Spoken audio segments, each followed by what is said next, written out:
Ćao, dobar dan, dobrodošli na kanal Koncept Tras Ego Persona. Moje ime je Stela Manasijević i danas nastavljamo sa tumačenjem ove knjige koja se isto tako zove i čiji sam ja autor. Danas ćemo reći nešto o kategoriji lične svrhe. I to je jedna vrlo popularna tema u literaturi samopomoći.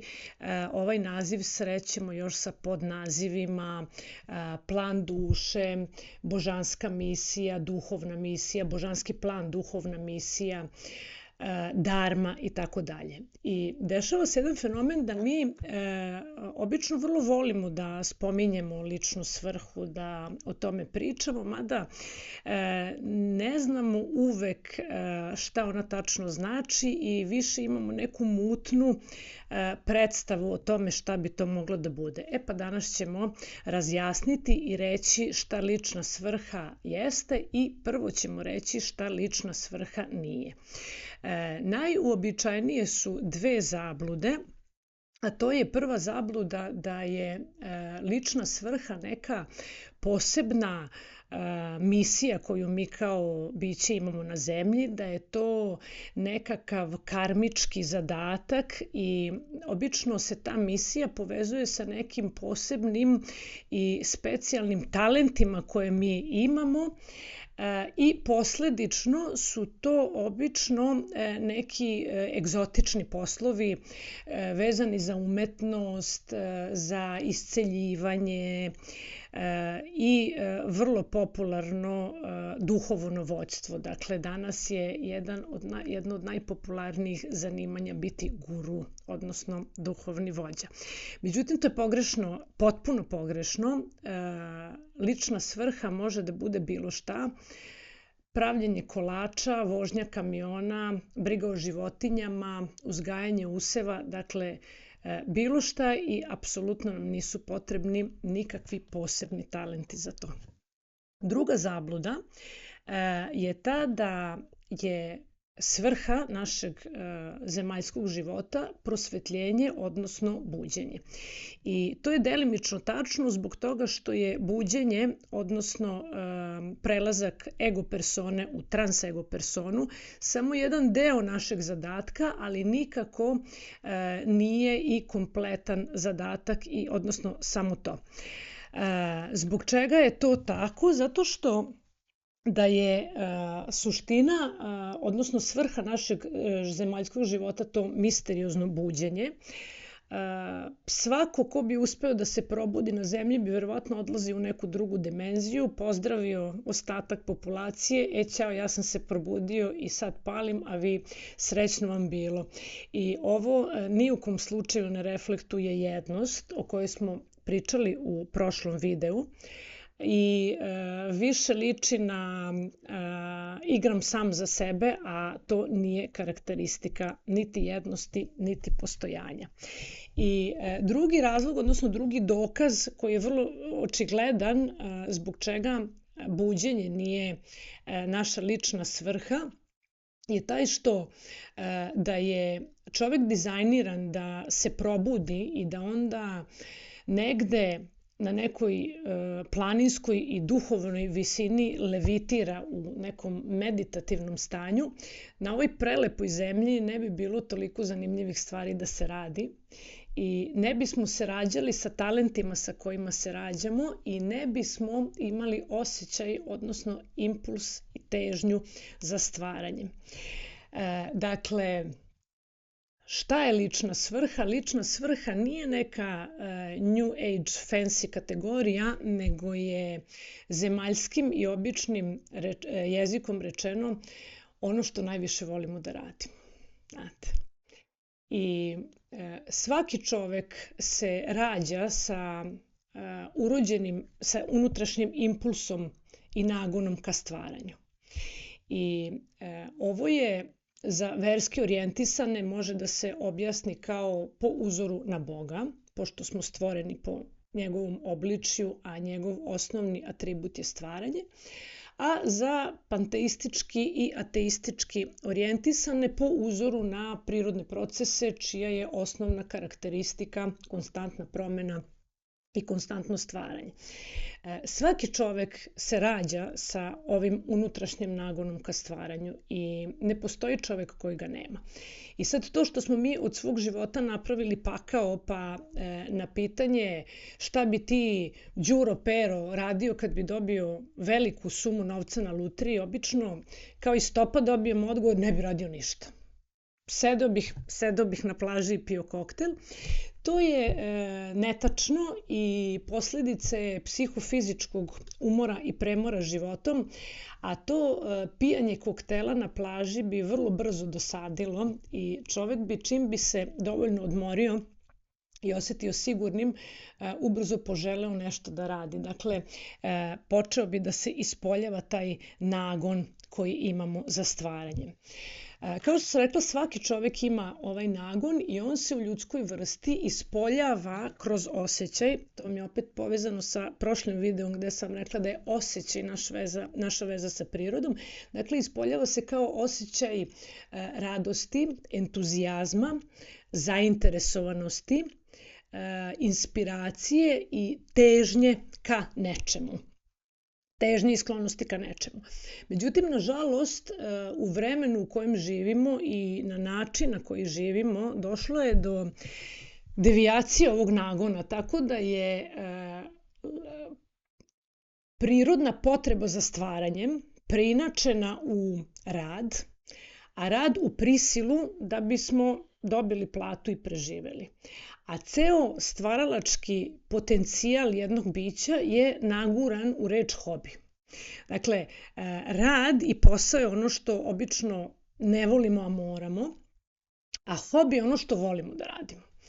I zanimljiva stvar je da hobi, odnosno ono što volimo da radimo, je uvek korisno drugima i uvek je za druge, znate.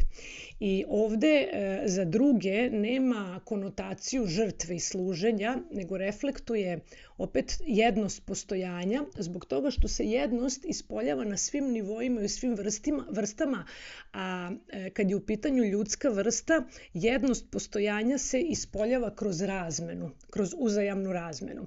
Tako da u jednoj idealnoj postavci, kad bi svako na svetu radio ono što najviše voli da radi i greška i zabluda da ne postoje poslovi koje niko ne bi radio, to nije tačno.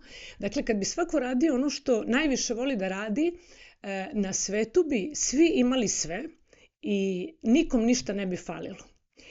I onda bi naša ljudska vrsta kolektivno mnogo više ličila na prirodne vrste i na prirodne procese gde je nečiji otpad nekom drugom hrana, u košnici se tačno zna šta koja pčela radi, a u šumi ko koga jede.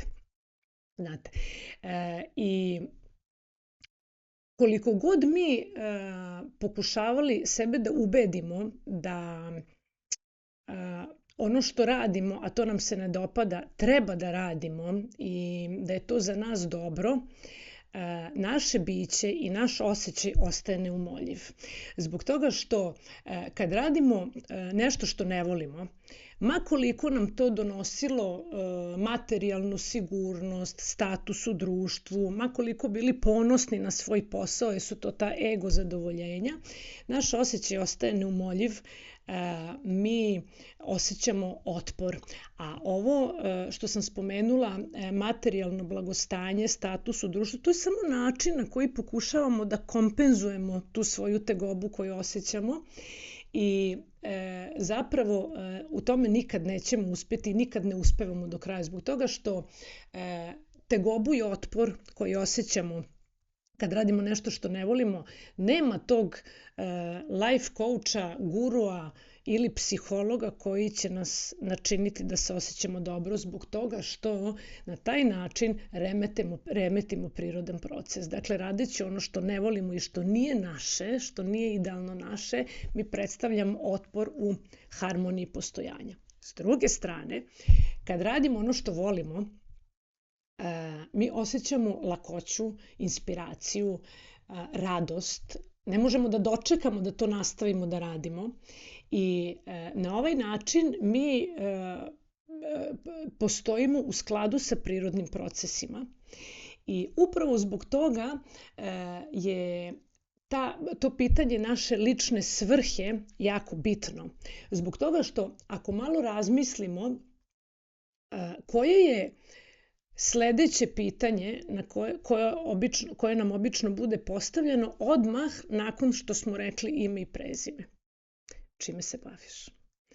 Posao, dakle to što radimo, je nešto što nas dodatno definiše i određuje. I ako pogledamo činjenice, mi 80 ili 90% svog života provodimo na nekom poslu radeći nešto. I onda je vrlo tužno, u najmanju ruku tužno, kad shvatimo da smo ceo svoj radni vek proveli radeći nešto što ne volimo. I upravo je tu taj moment svrhe, zbog toga što kad radimo ono što volimo, naša misija na zemlji je ispunjena, odnosno deo koji je trebalo da damo smo dali zbog toga što smo mi svi dobili neke talente na veresiju i dužnost nam je da ih vratimo kroz delo.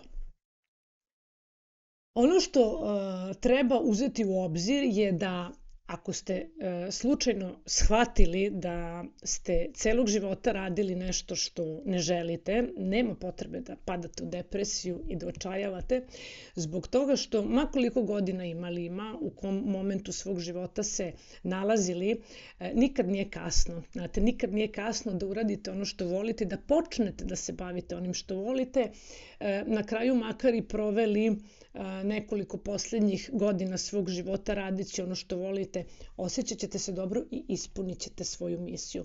S druge strane, ako ste na početku životnih odabira koje ćete napraviti, imajte hrabrosti i odlučite se da poslušate svoj GPS, svoj unutrašnji signal ili što bi u našem narodu rekli slušajte svoje srce. Zbog toga što taj unutrašnji GPS koji nam uvek daje ispravan pravac, to je zapravo u skladu sa našom svrhom i sa onim što treba da radimo i taj osjećaj, ma šta nama naš ego govori o tome, ego nije kriv, ego je naučen, ego je pun programa, dakle naši roditelji su nas naučili šta je najbolje za nas, od umetnosti se ne živi, ima i posao koji je siguran, što će ti doneti izvor prihoda da lepo preživiš. Tako da, ego nije kriv, ali u ovom momentu kad znamo da su to programi koje smo usvojili kao našu istinu, a da ne moraju da budu istina, dakle imamo mogućnost da biramo. Zato što kad nešto ne znamo nismo krivi, ali kad nešto znamo, onda smo krivi ako izaberemo pogrešno, odnosno niko nam nije kriv. Tako da poslušajte svoje srce, dobro preispitajte da li svoj život želite da provedete radeći nešto što ne želite, pa makar vam to donelo mnogo para i uvek slušajte taj unutrašnji osjećaj koji će kad počnete da ga sledite, koji će vas dovesti kad počnete ga sledite do cilja, odnosno do tamo gde treba da stignete.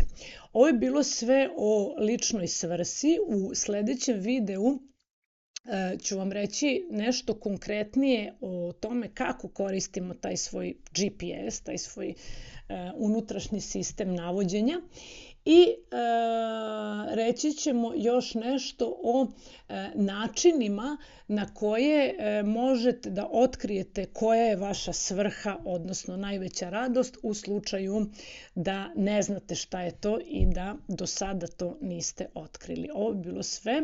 Puno vas pozdravljam i vidimo se u sledećem videu.